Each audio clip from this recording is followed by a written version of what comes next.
परम सत्कार सत्संगत जी, प्यार से कहिए धनंकार जी। शुक्र किए जा तू मालिक का, शुक्राना है भक्ति है। सतगुरु माता जी, आप जी का लाख लाख शुक्रिया, लाख लाख शुक्रिया कि आपने हम सब बच्चों पे कृपा की है, ये माध्यम दिया है जिसके जुड़ के हम सभी की अवस्था कायम रही। पिछले साल मार्च के महीने से ही फिजिकली हम एक दूसरे के साथ मिल बैठकर इस निरंकार का यशोगान कर नहीं पा रहे। हालात बद से बदतर हुए। पूरे संसार में एक जगह नहीं, दो जगह नहीं, पूरे संसार में जो भी परिस्थितियां आई, सच्चे पातशाह ने हमें ब्रह्म ज्ञान से तो नवाजा ही है, पर साथ साथ संगत कहते हैं ना कि दिए में एक बार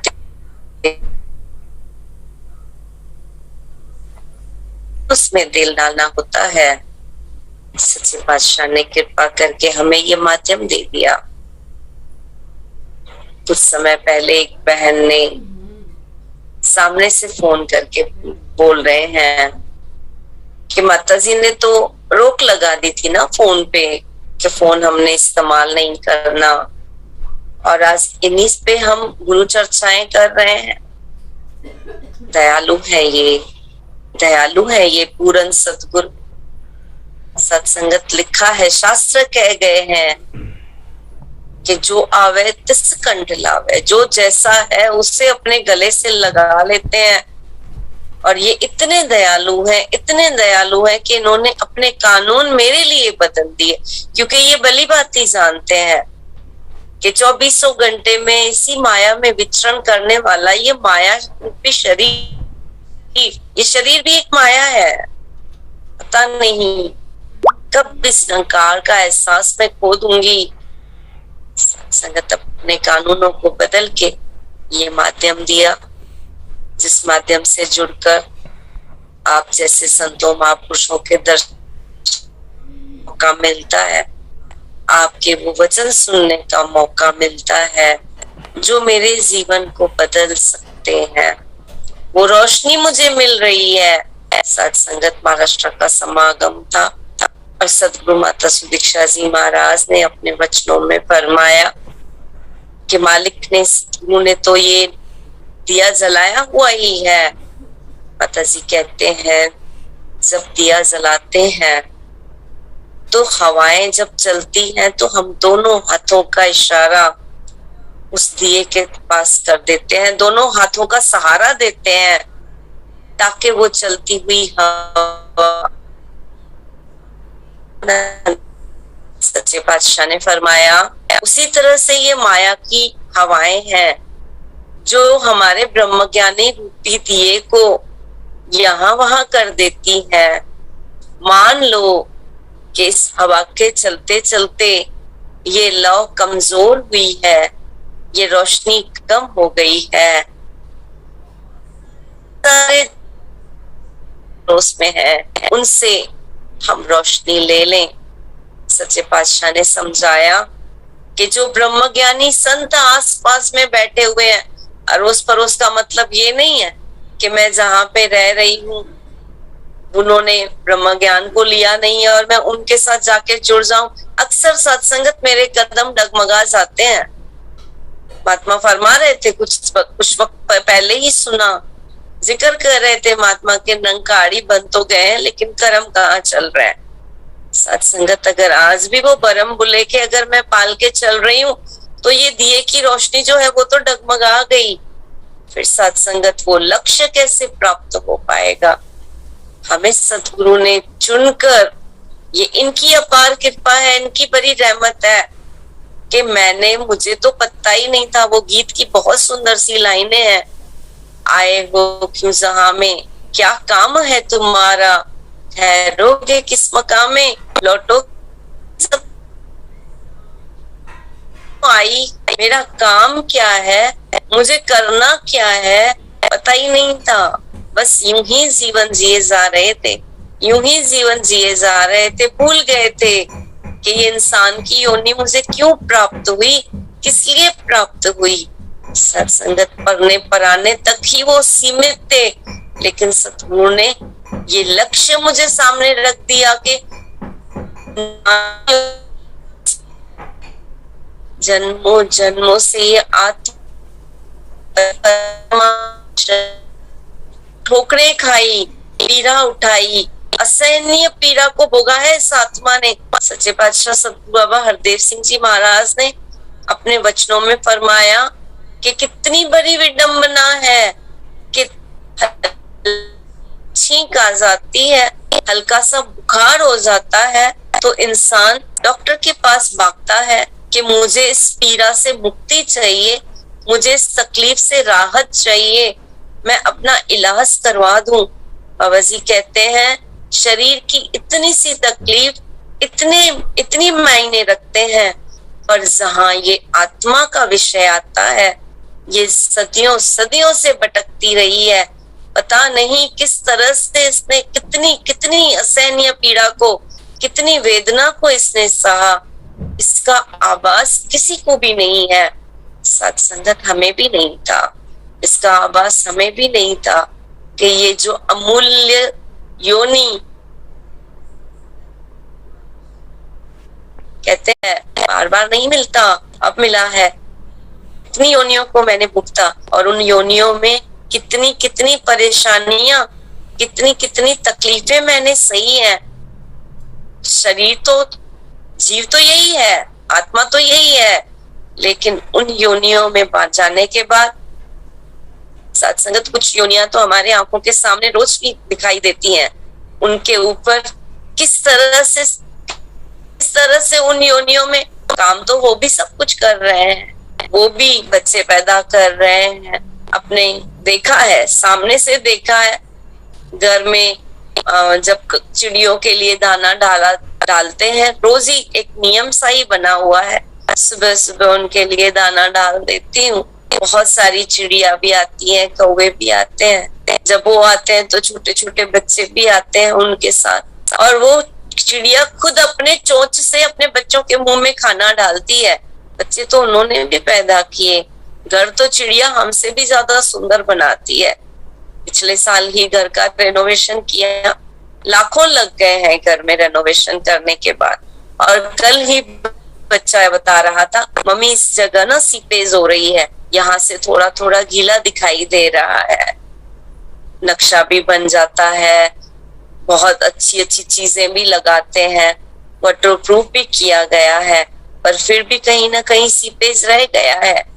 बाबा जी फरमाया करते कि एक छोटी सी चिड़ी अपने चोंच से वो तिनके उठा के लेके आती है और वो सुंदर सा अपना एक छोटा सा घोंसला बनाती है।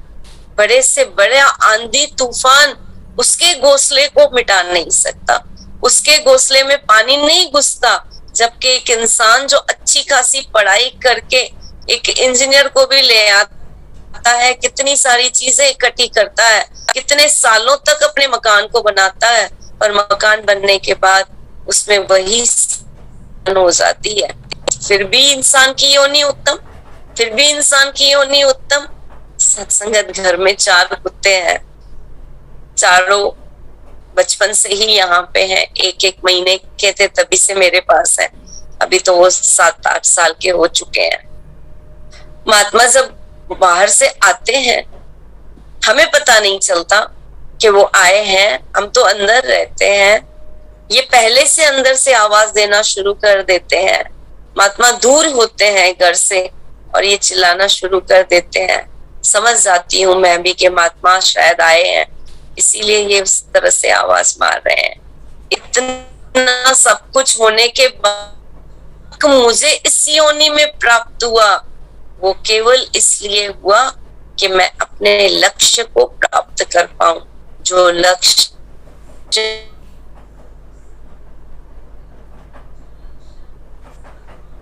रखनी है, जो रोशनी मुझे मिली है, इस रोशन से मुझे पूरे संसार को रोशन करना है। उस संत ने कृपा की और यहाँ आपके चरणों में बिठाया। उसी तरह से साथ संगत इस रोशनी को हमने हर जगह फैलाना है। बाबा जी फरमाया करते, एक दिया घर के अंदर पूरा घर उजियाला हो। एक दिया शाम के वक्त, अब तो सत्संगत लाइट इलेक्ट्रिसिटी है, अगर नहीं रहती तो भी इन्वर्टर जलते हैं, और शाम के वक्त जब रोशनी नहीं होती बाहर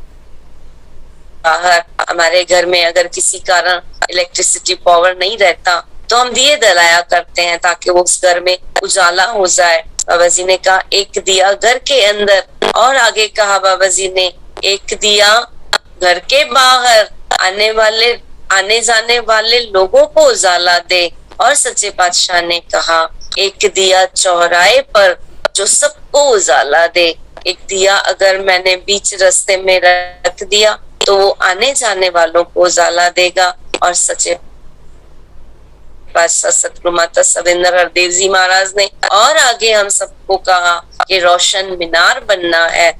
रोशन मीनार का मतलब सत्संगत एक बड़ा सा मीनार बनाया जाता है, एक बड़ी लंबी इमारत बनाई जाती है जिसपे एक लाइट जला दी जाती है।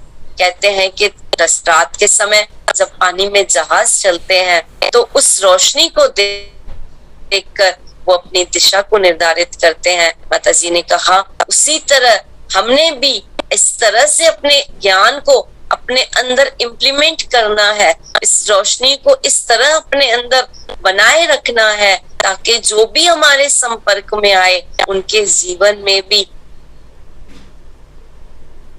ये ब्रह्म ज्ञान रूपी उजाला आ जाए, और जो अंधकार में जीवन जिसलिए मिला वो भूल गए और यूं ही यहाँ वहां के चक्करों में पड़कर इस अमूल्य जीवन को व्यर्थ गंवा रहे हैं।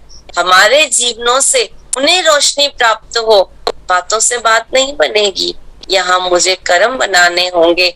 बाबा जी कहते थे ना, बातों से अगर बन गई बात तो फिर बात ही क्या है। बातों से बात नहीं बनेगी, मेरे कर्मों से बनेगी। ये रोशनी जो मेरे जीवन में है वो रोशनी मुझे जहां जहां तक पहुंचानी होगी। सतगुरु माता सुदीक्षा जी महाराज दुबई में NYS हो रहा था। एक यंगस्टर ने, बच्चे ने प्रश्न किया कि what is the future of our mission, हमारे मिशन का भविष्य क्या है। माता जी ने मुस्कुरा के कहा कि यूं तो ये मिशन काफी जगहों पर पहुंच गया है, पर आने वाले 20 सालों में दुनिया का कोई भी कोना ऐसा नहीं बचेगा जहां ये मिशन पहुंचा नहीं होगा। आगे सच्चे पातशाह ने कहा उसके लिए हमें चलता फिरता मिशन बनना पड़ेगा। आप जी दया करो, कृपा करो, ये चलता फिरता प्रचार, चलता फिरता मिशन मैं इस रोशनी को लेके इस रोशनी को पूरे संसार में बांट पाऊं। चलते चलते समस्त साथ संगत, हमारे संयोजक महात्मा, हमारी बहन संध्या जी, आपको देख के ही हमारे ममतामयी, मैं ममतामयी माँ ही कहूंगी क्योंकि उन्होंने हमेशा ही जब डोंबिवली में जब भी रहने आए तभी से उन्होंने माँ जैसा प्यार दिया। हमारे शकुंतला पाटिल जी, उनकी बच्ची है ये, जब भी इनसे मिलना हुआ बड़े ही प्यार से मिलना हुआ। आज आप जी के दर्शन करके बहुत अच्छा लगा। समस्त साथ संगत के दर्शन हुए, आप जी के अनमोल वचन सुने हैं। आप जी ने ये पल जो है निरंकार के लेखे लगाए हैं। आप जी का बहुत बहुत शुक्रिया कि आपके कारण आज का जो ये समय बीता वो बड़ा ही सुंदर निरंकार के साथ बीता। यूं ही चरणों से लगाए रखना, प्यार से कहिए निरंकार जी।